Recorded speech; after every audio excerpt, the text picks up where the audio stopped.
In this lecture, we're just going to make a point to distinguish between problems and instances. While the distinction is obvious, we'd like to make it very explicit so that we don't confuse one with the other. In a problem, that's what we've been seeing so far. We have a general set of inputs, and each input is going to map to a particular output. The important point about a problem is that it can take any set of inputs. That's why we've defined variables that can take on any range of values, and we've defined the range of values that they can take. Each time we get a particular set of values, they map to some particular output. So each is mapped to a particular output. This is the problem. A problem is a set of inputs, and each one maps to an output. An instance, on the other hand, is exactly one input, and this one input maps to one output. We can think about this in terms of the knapsack problem. In the knapsack problem, we're given n items. Each item has a size Si, each item has a value Vi, and a knapsack has a capacity C. What we've done is we've defined a particular set of inputs.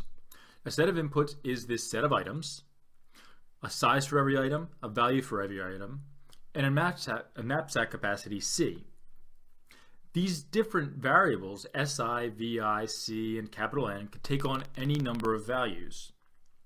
When they do take on a particular set of values, we'd like to find the output. We'd like to find the maximum, or the set that maximizes our value, subject to the size constraint of our knapsack. On the other hand, when we look at an instance, we take each one of these variables and we put a particular value to it. In this case, we have two items, 1 and 2. Each item has a particular size. In this case, the size is 1. The size of item 1 is 3. The value of item 1 is 3. The value of item 2 is 4. And our knapsack capacity is 1. We'd like to find a particular output. And here I've written the output in terms of the variables. In this case, this knapsack instance is pretty easy to solve. But the important point is that it's an instance. It has a particular set of values.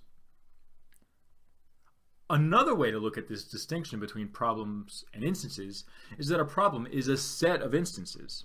And this is generally how we'd like to think about it. We have a different set of instances that we'd like to think about, and we group them all together and talk about a problem. The important point about a problem is that when we model things, we model problems.